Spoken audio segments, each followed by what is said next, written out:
Alternative gonna give you what you asking for. Naturally yours, but educate the most. Hottest in the game, here to put you on. Come learn this business, welcome to Twinness. Alternative gonna give you what you asking for. Naturally yours, but educate the most. Hottest in the game, here to put you on. Come learn this business, welcome to Twinness. But glad you're tuning in on the latest tip. Alternative salon, keep your head lit. Naturally yours, got your custom fit. T-shirt Benton-Reddick, keep your wig drip. Double up the impact, call it Twinness. Hottest hairstylist in the business. Keeping topics fresh for your listening. Black owned woman independent. Like Christians hold it down on your imaging. Whether professional or apprenticeship. Showing culture love just to get you right. Black is beautiful, always shining bright. Alternative gonna give you what you asking for. Naturally yours, but educate the most. Hottest in the game, here to put you on. Come learn this business, welcome to Twinness. Alternative gonna give you what you asking for. Naturally yours, but educate the most. Hottest in the game, here to put you on. Come learn this business, welcome to Twinness.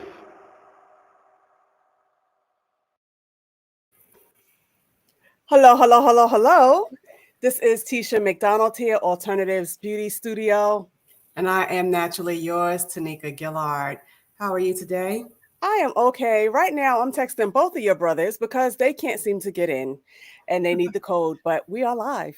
I understand. I was laughing because people don't know all that we've been through during the day. It was a hectic day, so it's just funny that we are still here on time, Yes. with our hectic day. So yes. So this is going to tie into what we're talking about tonight because tonight we're talking about foster care to fabulous. And anytime we talk about foster care to fabulous, we always, of course, is our personal story and then some, So I went to see your grandmother today. And guys, I want you to know when I say to my sister, your grandmother, is because we don't have a really good relationship. We never did. And so that's no secret, right? So when I thought about it today, I said, I've visited my grandmother more times than she's ever seen us in foster care in the 9 years that we were in care. I have visited her right now 7 times, and that's more than what she did while we were in foster care for 9 years. And that's pretty sad. And the only reason I'm still in contact with her is because of our foster mother, grandmother, whatever you want to call her. But to us, she's mom. And the only reason why I'm in contact with this grandmother, my father's mother, is because of our foster mother. Had it not been for her, I would not be visiting her. And then when I thought about it, I said, 7 times I've seen this woman. I've gone to her home. And that's more than she's done for us in the 9 years that we were in foster care. And we're not close. I don't pretend to be close. Today was the first time that she has met Ray as a young adult. The last time Ray was there, she was 2 years old. And now she's 15. She'll be 16 next month. And that's sad to have a great grandmother that you don't even know because you and the granddaughter don't get along, et cetera, et cetera. So I just wanted to start off like that. But tonight we have our special guest, Jay Benton-Reddick. She is a social worker in the New York State or New York City foster care system. She's going to introduce herself, but she's also a personal friend. She is a mentor. I love this woman. My sister loves this woman. I see Alex is in the chat box. Hey, Alex. So you could chime in at any time. And of course, Alex knows her. And she has just been a guiding light to me. I always wanted to follow her parenting skills. I think she's just like beyond the awesomest mother. She is beyond the awesomest friend. She is a serious confidant. I can't say enough about her, and I'm so proud of her that she passed her exam and everything to become a social worker. Yes. And so, and I love her kids. I just love all of them. I love them all. Tanika, do you want to say anything before I put her on live? No, I want to say thank you guys for joining us on Twinness. We are live streaming. And so I just want to say thank you. And I'm very excited to have Jay on the show as well. Haven't seen her in years and she looks so great. Yes. All right. Without further ado, I am going to put Jay on. And I'm sorry that Alex, he's in the chat box, so he will be chiming in from time to time like he just did. All right. Hey, Jay. Hi, guys. How are you? I'm well. How are you guys? We are okay. How are you good to see you. feeling? Yes. Thank you for joining us tonight. Yeah, thank you for having me. Please introduce staying yourself. Well, I'm Jay Benton-Reddick. I am a social worker in New York City. I do work for New York City Administration for Children's Services, which is now called New York Children. I believe that's the new name. And been working with them for like 13 years. So, using my degree to make a difference one family at a time. Okay. How long have you been with them, and what made you get into foster care? Well, it's not that I'm in foster care. I work hand in hand with them because we do, as children's services, we at times have to remove children, for their own protection, their own safety, and place them in foster care. But the plan is always return to parent. So that's my interaction with foster care. Why did you go into the field that you're in? I wanted to make a difference. I've always worked with children and families. Even in my neighborhood, when I first moved to New York, I would gather the children in the neighborhood. We would go on trips. We would do little activities. My front yard was the yard for all the children to come. I would make homemade ices, and we have picnics inside the house in the living room when it was raining outside. So I always tell people social work. I didn't choose social work. Social work always chose me. And have you seen a difference in the system? You know us. You've known us since we were foster children. Have you seen a difference over the years from back in the late 90s to now in the 2000s? Yes, because the push is to permanency or return to parent. So there are a lot of services that the agencies are putting in place to strengthen the parents. And if that's not a possibility, I would say, as long as there's life, there's always possibility. That's just how I think about it. But when you've tried and tried and tried, and you can't get it, the permanency is either in foster with a foster parent or a kinship foster parent. That's the goal. And the goal is to make it more, I would say, quicker than it was in the past. Okay.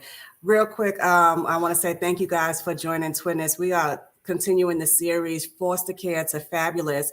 And when we say fabulous, we're just talking about how we were able to make it through the foster care system, New York State foster care system, to become productive citizens, because not a lot of people, a lot of children are able to transition out and succeed.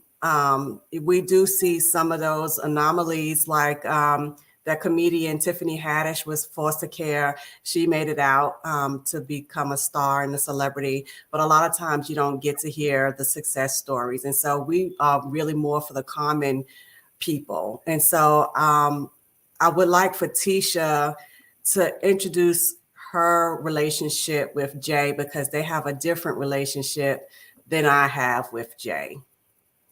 Well, one thing, Alex is now here. He was able to get in. Hey, Alex. Hey. How you doing? I'm good. Good. My relationship. Hey. I talk to Tanika all the time, so I ain't got a great really. Hey, what's up, Tanika? So my relationship with Jay. Okay, so I'm going to talk about my exit from foster care. And that's what we're here to talk about tonight, because a lot of times foster children, once they're released, they have nowhere to go. And this is why we wanted to have Jay on tonight. What is the plan after the kids age out? What is the plan? Because, okay, we went to college for 2 years. I was in a 2-year college on a 4-year plan. I never graduated. So, but then I really had nowhere to go. I went and lived on Jay's couch. I lived on Jay's couch. And, the thing is, the agency will show the foster children places that they can live. And it's really a setup to me, Jay. It's really a setup for failure, because the places that they showed me were in the worst parts of town, like high crime areas, because, where else, how am I going to afford rent in a better place? So they put the kids in positions to fail, not to succeed. And I lived on your couch for a little bit. Has that changed, Jay, with the exit strategy for foster care? Well, I'm not what's the word? I cannot speak for foster care per se, right? I can only speak of my interaction that I have with persons who went through that system. I have recently somewhat adopted a young man who was in the foster care system, and somehow he was convinced to come out. When he didn't have to. He could have stayed in, got education. He could have gotten, somewhere to stay, but he was encouraged to come out. It was me that was pushing him. No, go back. You have time to go back, sign in, get everything that you can from the city, and let that be like a building for you. Let it be, stepping stones for you to get where you need to be so that you can get a grounding, So that's my knowledge. I can only come from personal knowledge. I don't really know the actual system. Now that you said that, I'm going to tell you something. When I went back to school for funeral service, on the applications, you got to take everything that you can while you're in care and even after. Because when I went back to school for funeral service, it's the financial aid said, the application said, were you ever a foster child, or were you ever, part of the system? And because I was once ever a part, I was able to still get financial aid. And I was like 43, 44 years old. So you have to be able to read those documents. And even with my children, they're adopted. But on that application, it says, were you ever a part of the foster care system? They were for 2 years. They were adopted at 2 years old, but they were part of the foster care system. And I'm going to let them on those applications say yes. Exactly. And Alex, while you can. I tell everybody all the time, get what you can while you can. Even with children's services going into the home, people don't want to be bothered with ACS. ACS has this stigma of removing children or being baby snatchers or whatever. But, I tell the families when I was in the homes, now I'm a supervisor, but I will tell the families all the time, we're in your home. Get what you can from the city to help build your home. You need furniture. Your kids need clothes. You need a childcare voucher. What is it that you need that the city can help you while the city is in your home? Utilize it. But what I did not understand coming out of foster care, and maybe I was just young, or maybe I just didn't understand. I didn't understand Section 8. So I did not get Section 8. I didn't even know what that was. You know what I mean? I didn't know what all was for me per se. And when you don't understand, then you just really don't understand. So I feel like I lost out on that part because, they for whatever the reason, I don't think that it's explained enough. I think it's like they believe it's like an automatic knowledge that the children know this, but they don't. I mean, sit down and have that one-on-one. You have case managers with these agencies, and the case managers need to be held accountable for sitting there and explaining to the children or to the young adults what your options really are. Alex, what was your experience coming out of foster care? Well,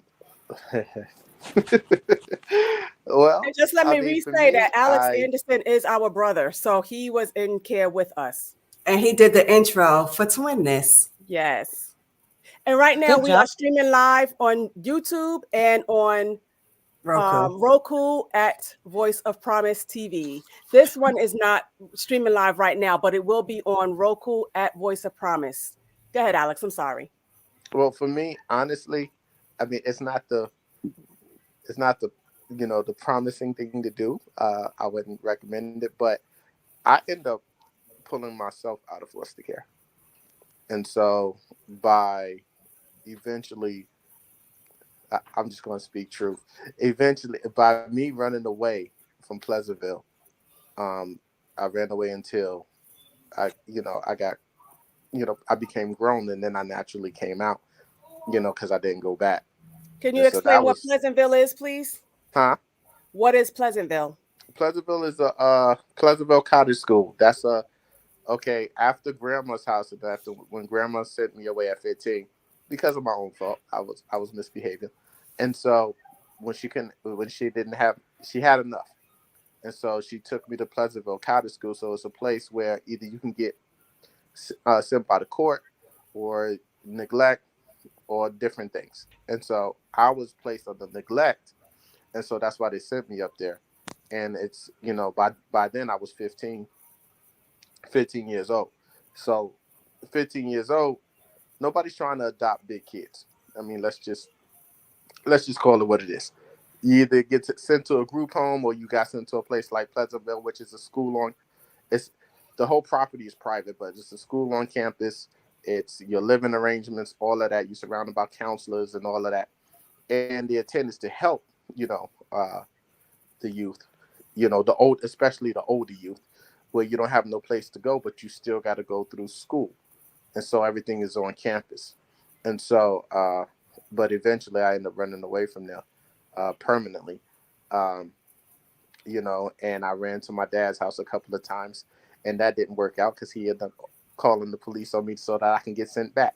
So that didn't work out at all. And then eventually, Tisha, I went to your house, until I moved to Flint, and then I went to Philly, then Flint, and then the rest is history.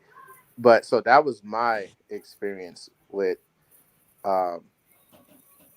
being older dealing with foster care, because it's just hard to place, especially as boys, when you're older, when you're a teenager, it's hard to get placement in homes. When you're younger, it's easier to do. But when you're older, it's just hard to get placement in homes. And this is where, Tanika, you were going to say something? Were you and Nate together at Pleasant Grove? No, me and Nate was never. So the way that they did it, Nate went to Pleasantville first at 15. And then when they heard that I was on my way, then they moved Nate to YRC, which is in New York City. And they moved him to pretty much a group home.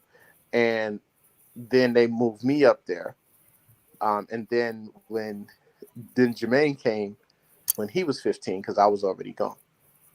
Okay. So just to be clear, you guys, it's 5 of us, 2 girls, 3 boys, and we all were in the foster care system, but we all have different stories because we all experienced something different.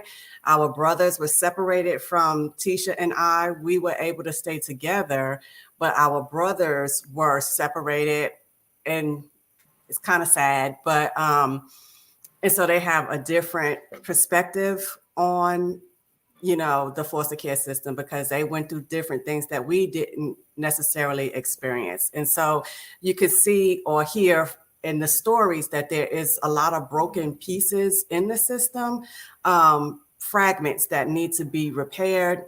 And it's not something that can be done overnight, but for a family to just be split up like that is very difficult. It's very hard to even really talk about now for me, because it took a lot away from what could have been, I guess. And also, we would like to say, and we always acknowledge my mom, Rudine, because she saw that it was 5 of us and she wanted to have us all together. So she took all 5 of us in. However, like my brother just said, they were a bit much for her. I was a bit much for my grandmother. So Yes, then my brothers ended up being split. I'm saying it. My brothers ended up being split from one another, and that is a problem. And so, Jay, how has that changed now? Because even when I took in my babies, when I was doing foster care, I only took sibling groups. I only wanted sibling groups. But then I ended up adopting my two boys. But I only took in sibling groups.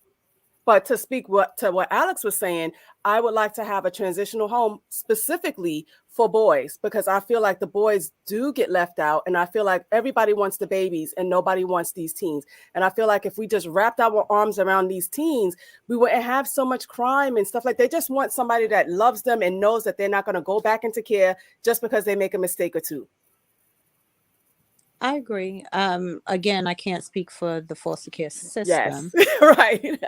From my interaction, and I know that with my agency, we fight to have children stay together because we know the importance of that. And it's already traumatic when children are put into foster care, so that re-traumatization or more trauma by separating, it sometimes children don't really come back from that. It's something that they carry for the rest of their life. And we acknowledge that, and we try as an agency to keep the children together. That's something that I've noticed with my agency. That's good. Yeah, that is and good. that really, dear Tisha, it should be a group home or a facility. I don't really like the term group home, but the facility for siblings, for sibling care. I think that would be a great idea. Thank you. You just gave me something different, because I was specifically saying boys, teenage boys, because, sometimes these boys, they don't know how to change a light bulb. They don't know how to tie a tie. They don't know what to wear on an interview. And I have a problem with, and I can only speak for whatever, but I feel like they come out of the system and they still don't know how to do this independent living.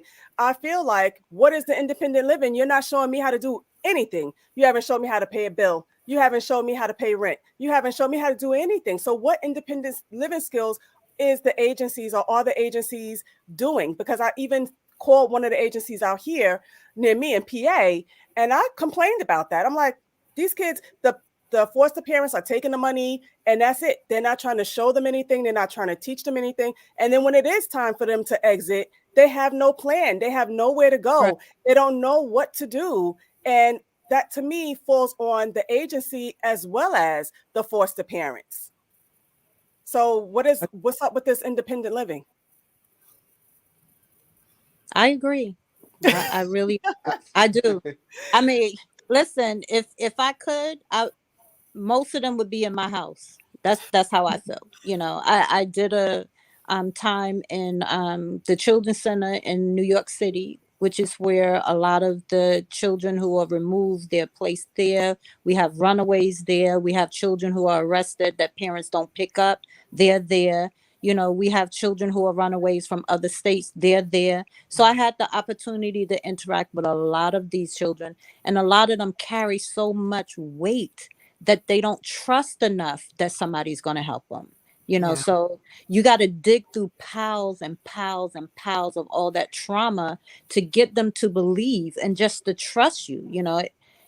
I don't know how that can happen overnight. That is something that's, a lot of children, like, for example, one child that I was talking with, I think she was like 15. Her first time in foster care, she may have been 9. So she's been in and out of foster care since 9. And she came out and told me, listen, I'm tired of telling my story to new people. Every time a social worker or a case manager come, they want me to tell my story. I'm tired of telling my story. So now I just lash out, I fight, I overturn tables, I this and that. And that's her way of, her aggression was her way of dealing with things. Instead of, that's true. That's true, because so many social workers, I don't know how many social workers come to the house. It's almost like, didn't you read the dang on file? Like, right. Why do I have to tell the story over and over again? Because the more you tell it, sometimes it can heal, but sometimes it can hurt. And it can make the wound deeper and deeper to have to keep retelling the same thing over and over again. Read the file and stop asking me questions. Or you read the file already, you know what's going on, stop asking me. Right. That's my attitude. I can definitely piggyback off of that. Because I remember, like the first time we were split up before we all got together, just the aspect of how many social workers that we ran through. and then you had to retell your story. And I got to a place where I just shut down. I don't say nothing. And then there was issues with that because I did, like, I literally won't say a word. They can ask me all types of questions, and I'm just looking at them. And so, and I did that for several years because after it seemed like we was getting a new social worker every 3 months, and then And you then have they to have a. diagnose you, Alex. They want to diagnose you as selective mutism, right? So, So yeah, so after Yeah. because what end up happening is you build your relationship with your social worker, and then 3 months later you have to build a new relationship, and then 3 months later you have to build a new relationship. And in the case, especially in the case of with me, my father pops up every 4 to 6 months. You go into the agency just to visit him, and then you got to see the social worker, and it was just, and it seemed like we went every month, and so Uh-oh, he froze up. Mm-hmm. So I and want to. then had to go through Okay. counseling and all of that. And so for me, it just got to a place where there's nothing to talk about, and yeah. and and Uh-oh, he's gonna have to come back in. But I'm gonna piggyback off of what he said as well. It's like Jay, you're not centered. I'm I can't sorry. see I don't know you. what happened with the. Oh, It's when I then exited Alex. He's back in now. Um, there was a social worker that I really, really liked. Her name was Gail. And back in those days, being a lesbian was not really acceptable. We saw her for a long time, a few times, and she was like my favorite social worker. And then next thing you know, she was gone. And that's the only social worker I remember because I really liked her. She was very relatable to me. Tanika, you don't remember her? She I hear wore feedback sparkly. somewhere. Yes, Mm-mm. I hear it too. Um, but yeah, she was like one of my favorite ones. And then going to counseling for a long time, I'm not a fan of therapy for a long time because I've never found a therapist that really got me. They couldn't relate to me. Why am I speaking to this person? They know nothing, as far as what I was concerned. They didn't know anything about me or what I was going through. It was impossible for them to help me. They weren't relatable. They were not relatable. Yeah. Yeah. So I did some research, and this is from 2016, and this is about the statistics of children that come out of foster care that age out. How many of them become homeless? Because we talk about the homelessness and the mental illness, but most of these people that are homeless and mentally ill were once foster children. They were once foster children. So I'm just going to go into some of the statistics. And again, this is from 2016. But then this current year, 2021, it says 20% of foster youth become homeless the day they age out. Approximately 20,000 children, which means 4,000 kids per year leave foster care, and the day they leave foster care, they're homeless. That's horrible. That's horrible. And that's not something new. And we can't say the system can't change overnight. We know that, but this is not overnight. This is years and years and years. So when are we going to get it together? And for my state, Delaware, we're pretty much on the low side. Only 780 kids in foster care, 2016. New York City, 19,800 kids in foster care in 2016. And that's down from 2006, where it was almost 30,000 kids placed in care. Alabama, I only took the states that we are in. Alabama, 5,000 kids in care, 2016. Pennsylvania, 16,000 kids in foster care. And that's down from 2006, where it was 21,000. California is ridiculous. And I know we're not there, but I saw this number and I said I had to pull it. 54,000 kids in foster care. And that's down from 2006, where it was 78,000 kids in foster care. Washington. Now, we always see all the beautiful monuments and this, that, and the other. And then right around the corner, you have the derelicts and the bums on the street. These are former foster kids. 10,000 kids in Washington. And that did not lower. It was 10,000 kids when it was 2006. So that number stayed the same. Indiana, Your numbers went up, Alex. Your numbers went up. No. It went up from 2006, it was 11,000 kids. Now in 2016 is 19,000 kids, almost 20,000. And those are the statistics from 2016. But we're in 22. So those statistics are old. And we know COVID happened. Children lost parents. Children lost grandparents.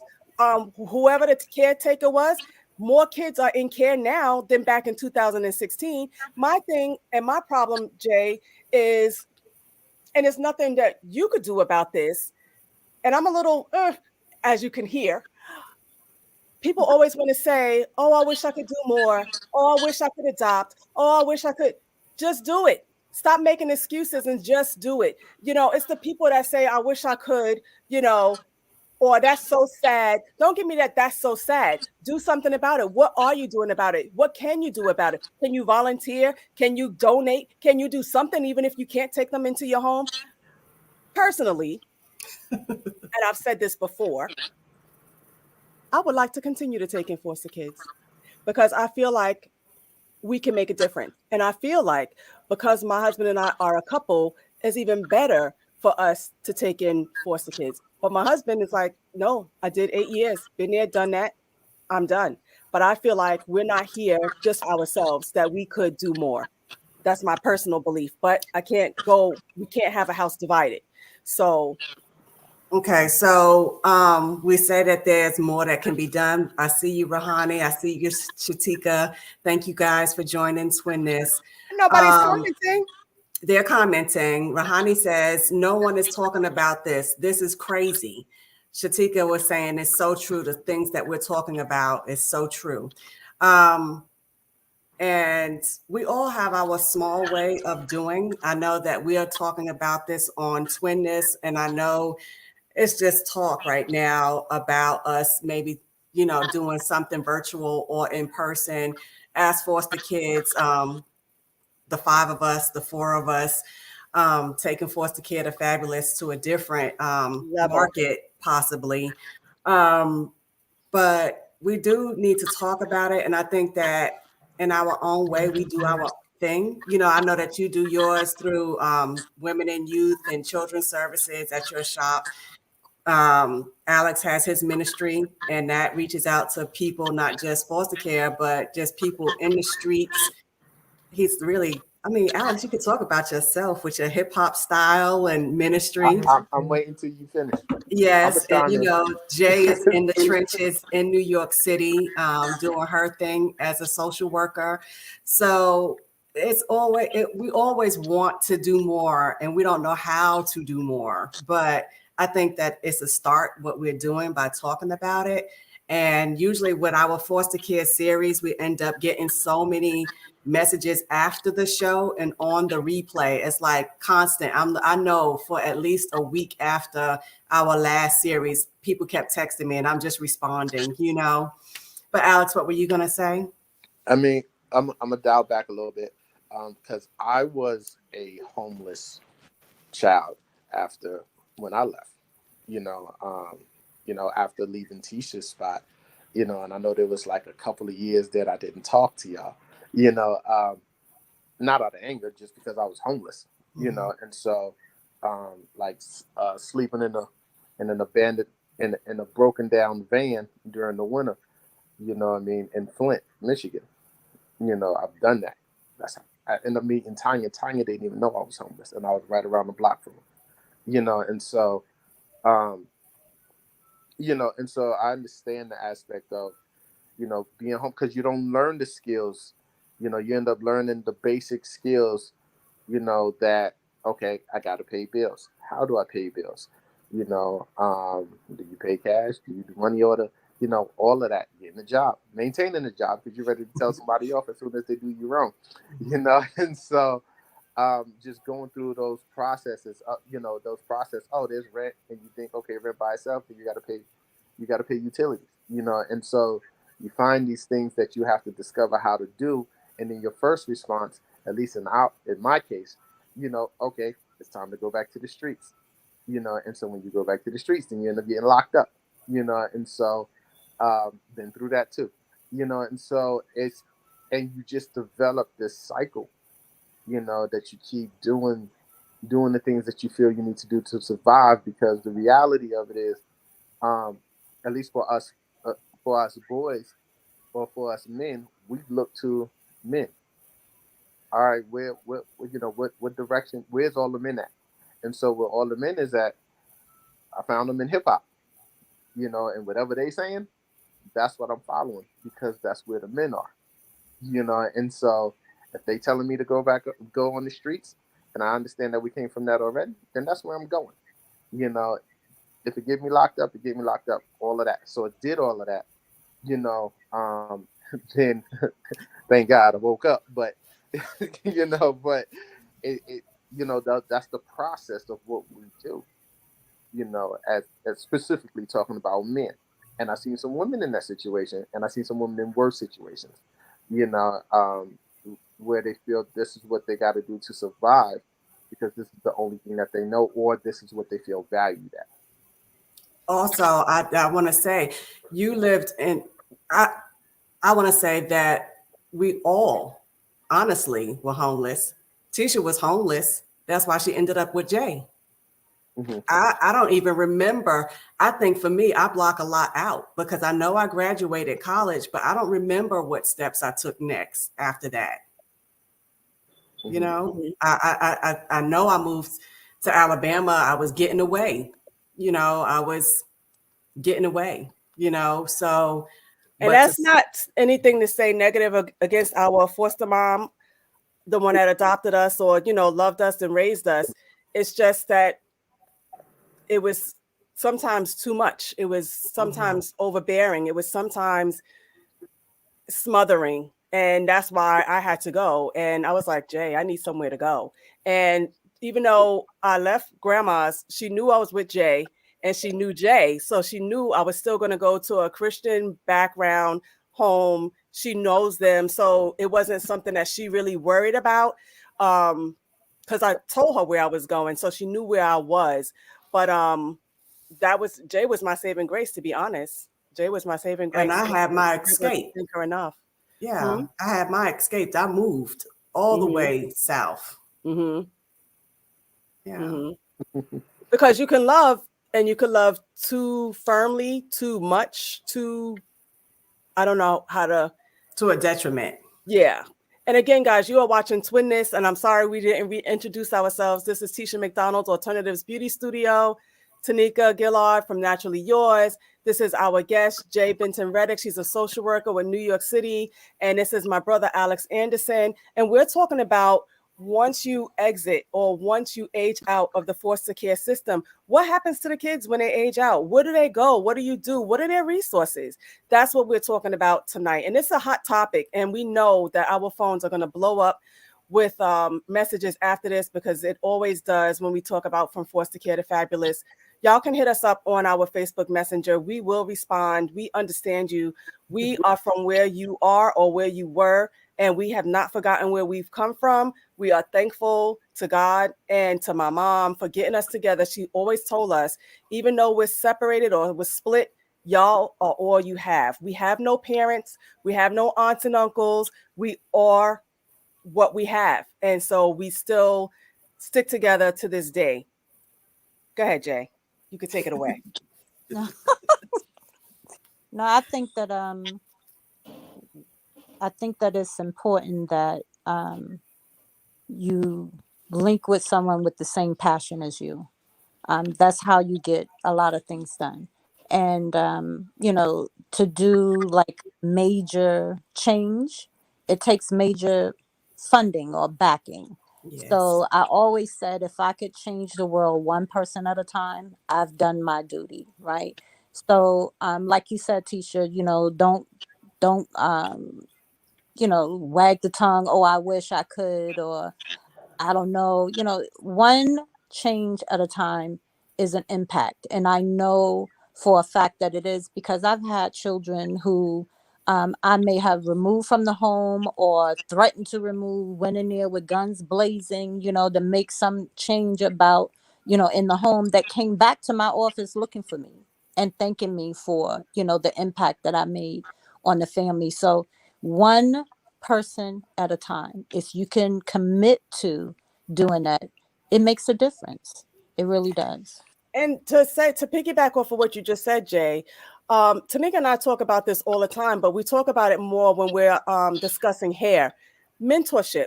Anyone that's come into my salon has come. I have been their mentor. I get them right from the high school. The people that I hire, I get them right from the high school, and I'm their mentor. One was my accountant. It was his daughter. She's not even in hair care, but he asked me because I'm a positive influence. Thank you, Jay. I'm a positive influence. Can his daughter work with me? And I was like, sure. And so she worked with me over the summers, and now she's in college, and she comes back and says hello, but mentorship is very important. And you have been a mentor all your life, ever since I've known you as a kid. Let me tell y'all, I think Jay met us when we were like 12 or 13 years old. I am 49 now. I will be 49 in June. So that's how long we've known her.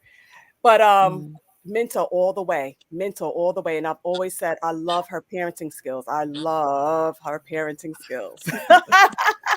I gotta know, what you saying, Alex? Go ahead. You go first. What about these parenting skills, Tim? That might be a whole different show because I need to know.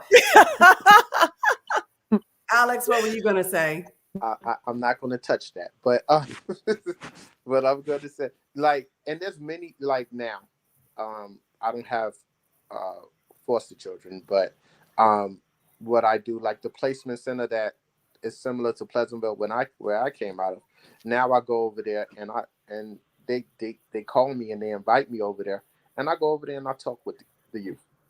Similar setup that was in Pleasantville is there's one here, and I go up there often, and they come to my concerts often because I bring them, I invite them to come to my concerts and they bring them to my concerts, and as well as I go up there and I do concerts, or I'll go up there and just talk to them, where because I can identify, I share, and so it's not even that, it's added on to the aspect, okay, even if you can't get a foster child, or you don't, or whatever, but that don't mean that you can't create some type of impact, to impact the children, the youth, coming out, and I spend a lot of time doing that, and I'm working on the youth center right now, but we'll talk about that later. I want to put this comment up, please. Alicia says, your stories are a testimony that will help so many people, whether you know it or not. This is such an important topic. Thank you for sharing and keeping us woke. I want to say thank you for watching, Alicia, because we do talk about this often from time to time. And my sister and I, we do our topics for the year, and we totally left From Foster Care to Fabulous out for this year. And we said, we have got to bring that back, because we do realize that we're talking to people and we're touching people and we're letting people know it's not all what it seems like when we're talking about hair and stuff. But what was behind that? What makes us do what we want to do? What makes me continue to go to school? I don't want to be a failure. My mother was a crackhead. My father was a heroin addict. My grandmother that I went to see today is in denial that he died of AIDS, but that's how he died. He died of AIDS. And I never wanted that for my children. I never wanted that for myself. And I just felt like I had to give back. That was one of my stipulations when I got married to my husband. I said to him, I want to take in foster kids. We have to take in foster kids. And he agreed with me. And we did it for 8 years, like I said. But now he said his time is up. He's not doing it anymore. But he knows that that is really something important to me. And we need to talk about it. What happens to these kids? Nobody's talking about that. The society today, COVID, and these kids are in abusive homes. The abuse has risen over the years with the COVID, the last 2 years. And I'm scared for those children that can't get out. And so I say thank you to Jay for what she's doing. I know we were, of course, upset when we were taken away. We didn't understand what was happening. It was around Christmas time. It was very cold out when we were taken. And we were taken at two different points, because it was myself in the house with Alex, my sister, and Jermaine. And my brother, Nathaniel, he was at the crack house with my mother. So they came and got him the next day. And my mom, like I said, she was on drugs. All she wore out was one of our red hoodies that my grandfather had given us for Christmas. That's all she walked out the house with. And my brother didn't want her to go by herself, so he went with her. So when she got home, she saw that we were gone. And then they came back the next day and took him. And of course, we don't understand as kids what's going on. So we might say children snatchers or something like that about what Jay does, but it really is to help the child and the children. And the goal really is to reunite you with your family if possible. I don't know, Jay. I did the foster care for 8 years, like I said. And even though I adopted my two boys, I had two girls, sisters. Their mother begged us to adopt them. Their mother begged us. They came to my house twice. Um, they were returned to the mom, but the mom had some psychiatric, and she set the house on fire, and then she became a double amputee. And so the girls called me and said, Auntie, we're back in care. Can you get us? And I said, I am on it. We'll get you back by Monday. I think it was the Tuesday they ended up coming back into my home. And because we were already in a process of adopting my boys and they were going to deport the mother because she wasn't a citizen, the mom asked us to adopt the girls, but we couldn't do it. We couldn't take in four. And then we didn't want to have an open adoption. We didn't want to have to go back and forth to the city after moving to Pennsylvania for visitation and stuff like that. So they placed them with her aunt. And then my little girl, she reverted. She started pooping in the closet, pooping in shoe boxes. She just couldn't function because she wanted to stay with us. That was my, I guess, one regret or heartbreak hearing, because the agency was allowing us to still be in their lives and call and they could visit us. But the aunt said, no, I don't want them having any contact with the McDonald's. And that was the worst thing she could have done, because these girls knew that we were in their corner. But then she took that away from them. And I don't know where they are today. I mean, it's a journey. It's a hard thing. You know, I remember because me and Nate stayed together a lot when we got taken out of the home. You know, and Jermaine went somewhere else. But me and Nate been to quite a few places. And some places was healthy, you know, and some places wasn't, you know, and just the level of abuse, being locked outside or, you know, being locked in the room. Like we experienced some stuff, you know, and it's just a lot to take in, you know, where when I turned 18, I was at my father's house, so happened to be over there, and then he told me he was the one that called. You know, and so him being the one that called CPS to come get us. And I put a hole in his wall that night because he waited till my 18th birthday. And as soon as it hit midnight, that's when he told me. And so, and it was just hard to swallow because I remember the times, even though I love my brothers and sisters, but I still ask, hey, I'm your only son. So how is it that you rejected me in the courtroom for all these years? I remember. You know, and it's a lot to swallow, and it's a lot to take in. Thankfully, the men at my church really stepped up and took me under. You know, as a young man, as 20 years old, you know, they stepped up, and I learned from them. You know, I still call them my parents to this day, and so, you know, and I learned from them. Grandma did a lot. Grandma did a great deal. You know, but her being single parent mother, that was a lot to take on. Hindsight 2020, I look at that and I'm like, okay, she took on a lot, you know, and I'm very thankful for what she's done, you know. And then for me being a man, you know, okay, then I have to be around men, and that's what I end up, you know, thankfully, thank God, I just end up around men that I'm still around them to this day, you know. That taught me just taught me as a manhood and responsibility and, you know, work ethic, you know, and so that's where I am today. So even with being plugged in with the church and the right people, and the reality is, I'm just going to keep it real. You know, they're not black, they were white, but they took me under, you know what I mean? And so, and I learned a lot, you know, because I didn't care about the color. You know, And I'm glad that you said that. I'm glad that you said that, because a lot of times we'll see a white family that has adopted a black kid. And I had this class anyway, I'm going to digress.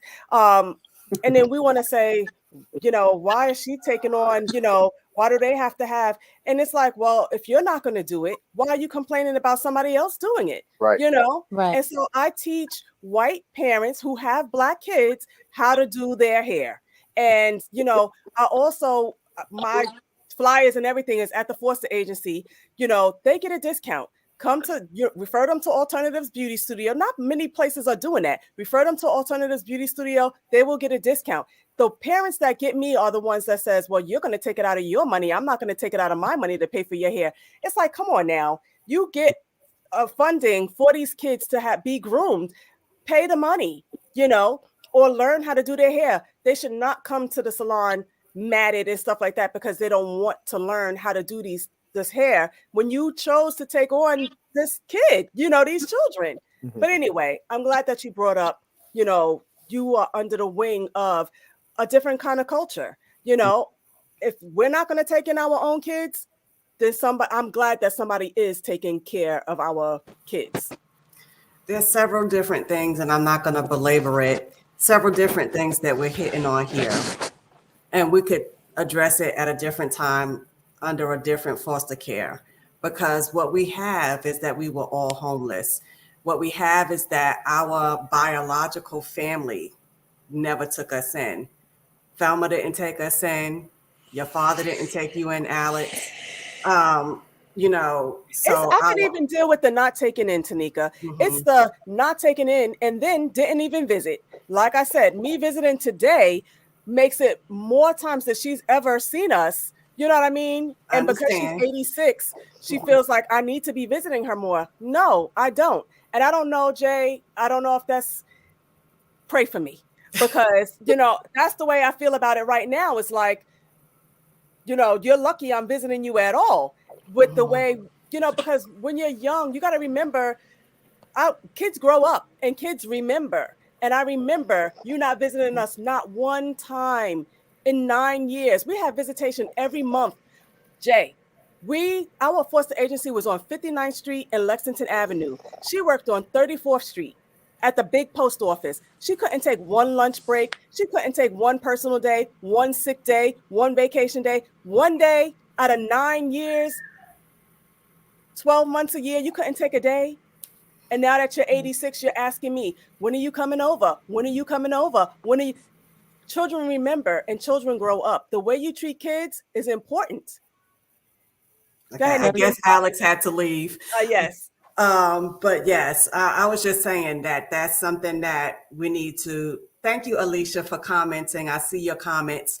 But the fact that we were homeless, the fact that our biological wasn't there, the fact that someone else, had to come in and care for us, and that we had to learn and do and grow and be, and now planting seeds to help others, and I think that it's important too, Jay, for them to have some type of life skill. We talk about them aging out, but I think that there needs to be programs like, hair has gotten us through foster care. That got us through.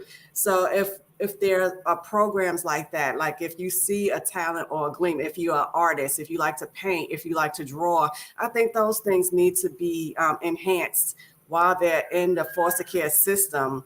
I know we said that already about knowing what services are truly available to you once you age out, but also having the skill to get a decent job for you to flourish once you get out. I don't know.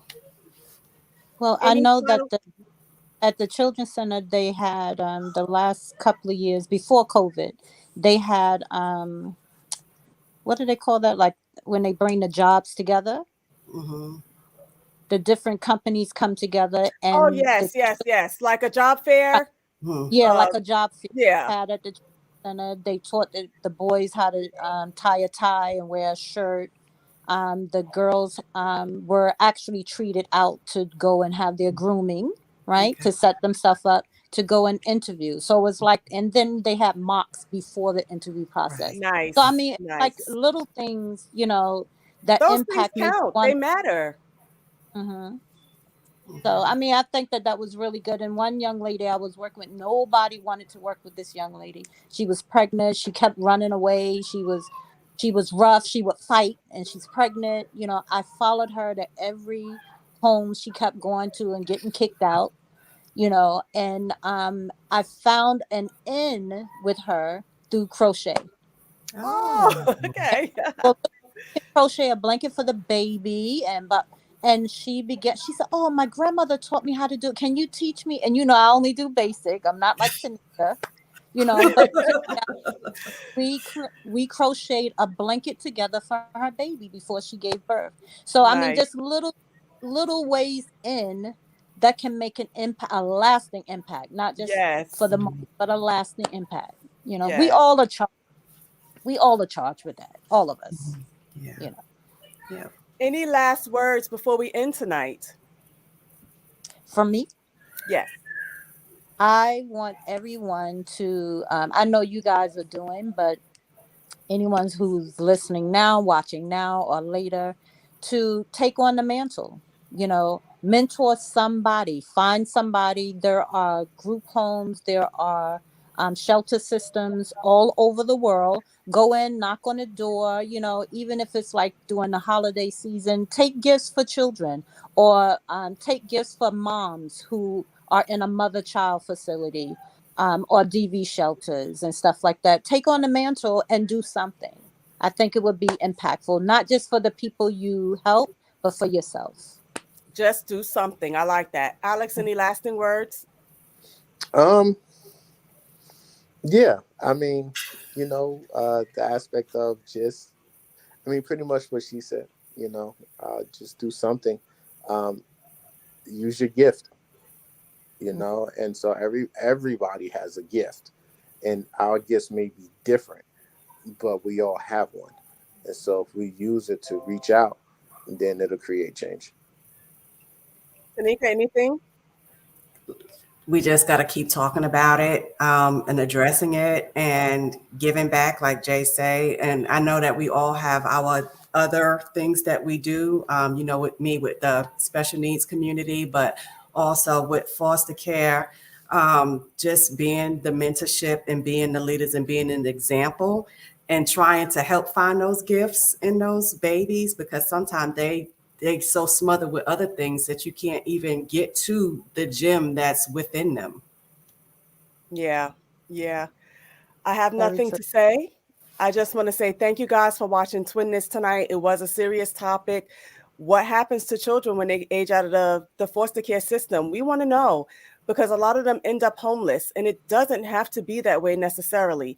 I want to say thank you to our special guest, Jay Benton-Reddick. I appreciate you. I appreciate you coming on tonight. We appreciate you coming on tonight. Alex, thank you for being here tonight. And we want to say good night, guys, and we will see you next Sunday for Twinness at 6 Eastern Standard Time, 5 Central Standard Time. Have a good night. Good night. Night.